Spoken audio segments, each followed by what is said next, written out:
Hello students, आज का जो हमारा टॉपिक है केमिकल रिएक्शन एंड इक्वेशन के अंदर वो क्या होगा हमारे पास, वो है डिस्प्लेसमेंट रिएक्शन।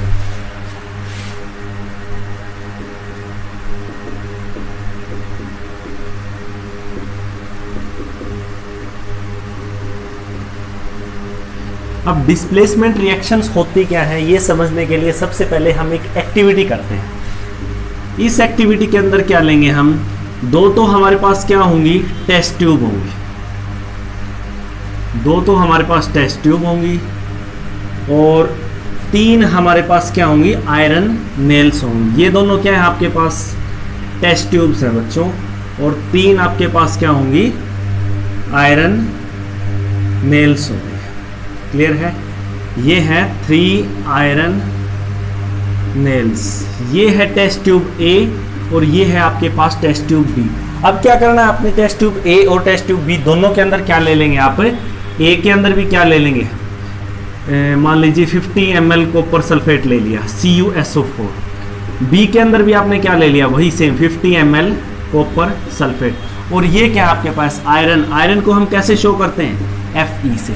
अब देखिए जो हमारे पास डिस्प्लेसमेंट रिएक्शन इनके अंदर हम कैसे शो करेंगे, हमने इसके अंदर भी 50 ml कॉपर सल्फेट ले रखा है, बी के अंदर भी हमने क्या ले रखा है, 50 ml कॉपर सल्फेट। अब देखिए बच्चों, हमने क्या देखा कि ए के अंदर जो 50 ml कॉपर सल्फेट था, ए वाली टेस्ट ट्यूब को, टेस्ट ट्यूब ए, इसके अंदर जो 50 ml कॉपर सल्फेट था इसको एज इट इज रखा हमने, इसके अंदर कुछ नहीं डाला। अब जो हमारे पास टेस्ट ट्यूब बी था, टेस्ट ट्यूब बी के अंदर भी क्या था हमारे पास, 50 ml कॉपर सल्फेट प्लस इसके अंदर हमने क्या कर दी, 2 आयरन नेल को एक धागे के साथ क्लैंप करके और वहां पे क्या कर दिया, टाई अप कर दिया। देखिए जैसे ये हमारे पास स्टैंड है क्लैंप करने के लिए, हमने यहां पर क्या कर दी, जो बी हमारे पास क्या थी, टेस्ट ट्यूब थी, ये टेस्ट ट्यूब आपकी बी है और ये दो क्या है आपकी Fe आयरन नेल है, और हमने इन दोनों को एक धागे से बांध के उसको कहाँ टाई अप कर दिया, इधर हमने इसको बांध दिया। और इसके अंदर क्या है आपका,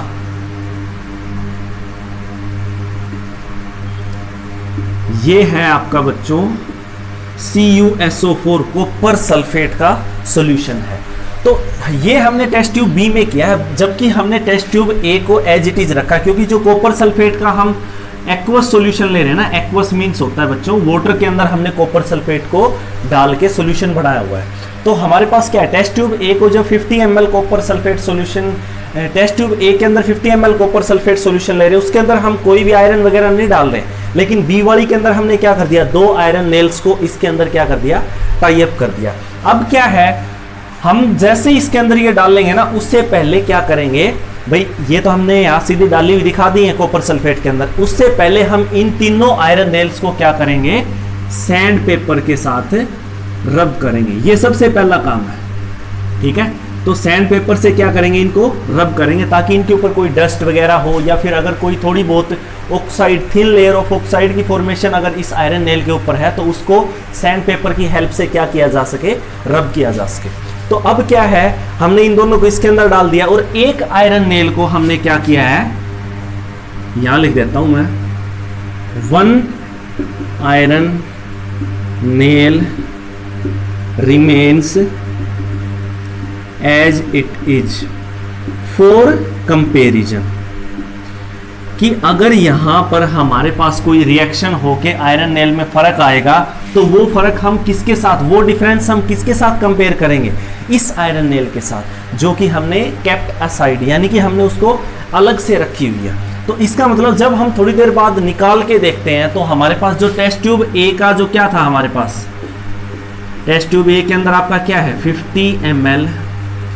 कॉपर सल्फेट है बच्चों। तो जो 50 ml कॉपर सल्फेट आपका टेस्ट ट्यूब ए के अंदर है, ये तो आपका क्या है, ब्लू है, ये ए टेस्ट ट्यूब आपकी। लेकिन जब हमने इसके अंदर आयरन नेल डाल दिए हैं, तो यहां से आपका ये वाला जो कॉपर सल्फेट है, जो टेस्ट ट्यूब बी के अंदर आपका कॉपर सल्फेट आएगा, ये बी वाली टेस्ट ट्यूब है बच्चों आपकी, इस कॉपर सल्फेट का जो 50 ml कॉपर सल्फेट इसके अंदर हमने ले रखा था, उसका कलर जो हो जाएगा वो फेड हो जाएगा।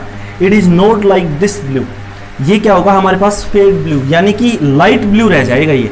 तो इसका मतलब कुछ ना कुछ हमारे पास यहाँ चेंज इन कलर हो रहा है, तो कुछ ना कुछ रिएक्शन भी हो रही है। दूसरा कैसे पता लगा कि रिएक्शन हो रही है, यहाँ हमने क्या किया, इस आयरन नेल को बाहर निकाल के देखा, इन दोनों आयरन नेल को। ये क्या हो गई थी आपका थोड़ा सा ब्राउन कलर को,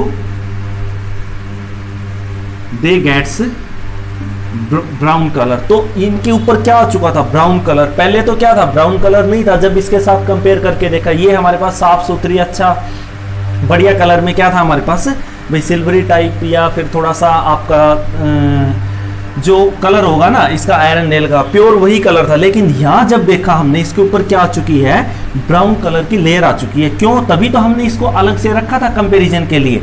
तो इसका मतलब हमारे पास क्या है, इन आयरन नेल्स के अंदर भी क्या हुई है, आपके पास से रिएक्शन हुई है।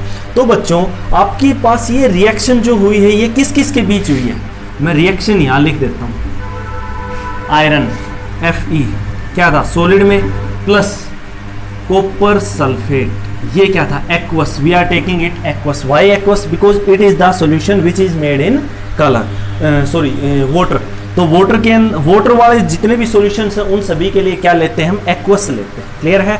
सो नाउ FeSO4 ये एक्वस में आ गया, प्लस Cu सॉलिड अलग निकल गया हमारे पास। तो ये हमारे पास ओवरऑल क्या आई है, रिएक्शन आई है। अब आप इसके अंदर चेक कर सकते हैं, आयरन ने क्या कर दिया आपका, इस आयरन ने इस कॉपर को क्या कर दिया, डिस्प्लेस कर दिया है।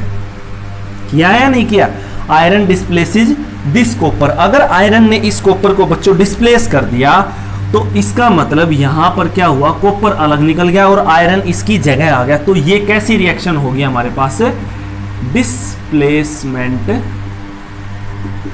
रिएक्शन। क्लियर है। तो ये हमारे पास कौन सी रिएक्शन हुई, डिस्प्लेसमेंट रिएक्शन। इसका मैं एक और एग्जांपल देता हूं आपको। आयरन प्लस कॉपर सल्फेट के अलावा आप ले सकते हैं zinc plus copper sulphate. So it will give us zinc sulphate plus copper. तो इसका मतलब यहां भी क्या कर दिया, जिंक ने कॉपर को डिस्प्लेस कर दिया। तो ये डिस्प्लेस कैसे कर रहे हैं बच्चों, ये डिस्प्लेस इस वे में कर रहे हैं कि यहां आयरन ने कॉपर को डिस्प्लेस किया, तो इसका मीनिंग है आपका आयरन जो है it is more reactive than copper. तो इसका मतलब आयरन आपका ज्यादा रिएक्टिव है कॉपर से, तो आयरन क्या कर सकता है, लेस रिएक्टिव को क्या कर सकता है, इजिली डिस्प्लेस कर सकता है। That's why it is called displacement reaction. ये भी क्या हो गया हमारे पास, Zn प्लस CuSO4 वाली भी ZnSO4 प्लस Cu। यहां भी जिंक आपका क्या कर रहा है, इसको डिस्प्लेस कर रहा है बच्चों। किसको डिस्प्लेस कर रहा है, कॉपर को डिस्प्लेस कर रहा है। That's why it is called more reactive element. तो ये हमारे पास, तो ये रिएक्शन का क्या नाम होगा आपके पास, displacement reaction, in which a more reactive element displaces lesser reactive element. अच्छा, इसके अलावा हमारे पास कोई और एग्जांपल, जैसे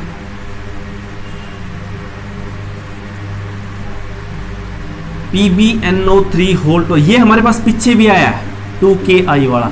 और ये मैं एक और टाइप की करवाऊंगा डबल डिस्प्लेसमेंट, उसमें भी ये होगा हमारे पास। तो यहां से क्या हो जाएगा, आयरन आपका किसको कर देगा, इसको कर देगा ना, K को कर देगा। तो यहां से क्या आ जाएगा, PbI2 प्लस। वैसे तो ये डबल डिस्प्लेसमेंट का एग्जांपल आ गया बच्चों, चलो कोई बात नहीं, फिर भी डिस्प्लेसमेंट तो हो रहा है ना, तो आपको ये तो पता लग रहा है कि मोर रिएक्टिव एलिमेंट क्या करेगा, लेस रिएक्टिव एलिमेंट को इजीली क्या करेगा, डिस्प्लेस करेगा। क्लियर है बच्चों।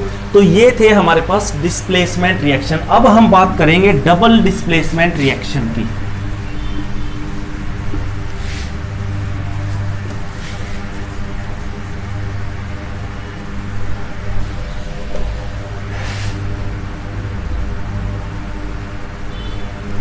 देखिए, डबल डिस्प्लेसमेंट रिएक्शन के अंदर क्या होगा, आपके पास जो रिएक्टेंट वाले आयन होंगे वो आपस में क्या कर जाएंगे, रिएक्टेंट, मान लीजिए हम दो रिएक्टेंट ले रहे हैं, तो वो दोनों रिएक्टेंट आपके आयंस को आपस में क्या कर लेंगे बच्चों, रिप्लेस यानी डिस्प्लेस कर लेंगे।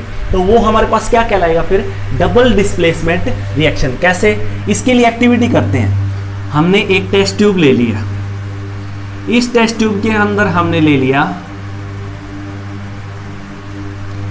बेरियम क्लोराइड, और इस टेस्ट ट्यूब के अंदर हमने ले लिया सोडियम सल्फेट। तो इस सोडियम सल्फेट को इसी टेस्ट ट्यूब की हेल्प से क्या किया हमने, इसके अंदर डाल दिया। भाई एक टेस्ट ट्यूब के अंदर तो हमने क्या ले लिया, सोडियम सल्फेट, दूसरी टेस्ट ट्यूब के अंदर हम क्या ले रहे हैं, बेरियम क्लोराइड। तो इनके अंदर हमने क्या किया, एक टेस्ट ट्यूब को एक टेस्ट ट्यूब के सॉल्यूशन को हमने क्या किया, दूसरी टेस्ट ट्यूब के सॉल्यूशन के अंदर मिक्स किया। मान लीजिए हम अप्रोक्सीमेट 3 ml इसका ले रहे हैं and we are also taking 3 ml of barium chloride. तो अब क्या है, इन दोनों ने क्या रिएक्शन शो की बच्चों, इन्होंने क्या दिखाया कि जैसे ही आप क्या ले रहे हैं, सोडियम सल्फेट इज Na2SO4, तो ये किसके साथ रिएक्ट कर रही है आपकी, BaCl2 यानी बेरियम क्लोराइड के साथ। तो यहां से क्या होगा, देखिए यहां से आपके पास क्या क्या आयंस हैं, Na पॉजिटिव आयन है और क्या है, SO4 2 नेगेटिव आयन है। इस रिएक्टेंट में क्या क्या आयन है, Ba2 पॉजिटिव है और क्या है आपका Cl नेगेटिव आयन है। अब देखिए ये Ba2 पॉजिटिव और ये Cl नेगेटिव, दो के लिए तो भाई अगर यहाँ 2 लिख देंगे तो 2 हो जाएंगे। ये मैं सिर्फ नॉर्मली बता रहा हूँ कि हमारे पास कौन से आयन इन्वॉल्व है इसके अंदर। अब देखिए यहाँ से जो रिएक्शन हुई है बच्चों, वो है आपकी BaSO4 plus twice of NaCl। तो ये हमारे पास इसके अंदर रिएक्शन हुई। तो इसका मीनिंग क्या है कि ये Ba आपका इस वाले एनायन के साथ क्या हो रहा है, सॉरी इस वाले आयन के साथ एक्सचेंज होके क्या कर रहा है, रिएक्शन को शो कर रहा है। तो इसका मतलब क्या है आपके पास है कि जो रिएक्टेंट वाले आयंस हैं, there will be the exchange of reactant ions. देखिए यहां से SO4 2 नेगेटिव हट के इधर आ गया और ये आपका इधर आ गया। ये कहां चला गया, ये इसके साथ चला गया। तो डबल डिस्प्लेसमेंट हुई या नहीं, ये तो आपका इसके साथ चला गया, लेकिन ये किसके साथ चला गया, इसके साथ। तो आपकी क्या होगी, डबल डिस्प्लेसमेंट रिएक्शन होगी ना। तो इसी तरह की रिएक्शन को हम क्या नाम देंगे बच्चों, this is called double displacement reaction. जैसे हमने पिछले में वो एग्जांपल पहले ही कर लिया था, जैसे हमारे पास क्या था PbNO3, हमने एक एक्टिविटी की थी ना, लेड नाइट्रेट, इसको किसके साथ कर रहे थे, पोटेशियम आयोडाइड सॉल्यूशन के साथ जब हम ट्रीट करवा रहे थे, तो हमारे पास क्या आया था, यहां से बना था हमारे पास PbI2 lead iodide plus 2KNO3। तो ये हमारे पास इसका क्या आया था, रिजल्ट आया था। अब देखिए यहां से ये Pb है, ये क्या है आपका, ये होता है Pb2 पॉजिटिव, ये है NO3 नेगेटिव। एक के लिए लिख रहा हूं, दोनों के लिए नहीं लिख रहा। यहां क्या होगा, K positive I negative. Pb तो किसके साथ चला गया, I के साथ। एक डिस्प्लेसमेंट तो ये होगी। सेकंड डबल डिस्प्लेसमेंट के लिए आपका K किसके साथ चला गया, इसके साथ। तो ये भी रिएक्शन हमारे पास कैसी होगी बच्चों, it is also a double displacement reaction. Clear है। तो आज हमने कौन कौन से टॉपिक देखे हैं, एक तो displacement reaction and second one was double displacement reaction. तो जो ऑक्सीडेशन रिडक्शन रिएक्शन है वो हम नेक्स्ट लेक्चर में करेंगे। थैंक यू बच्चों।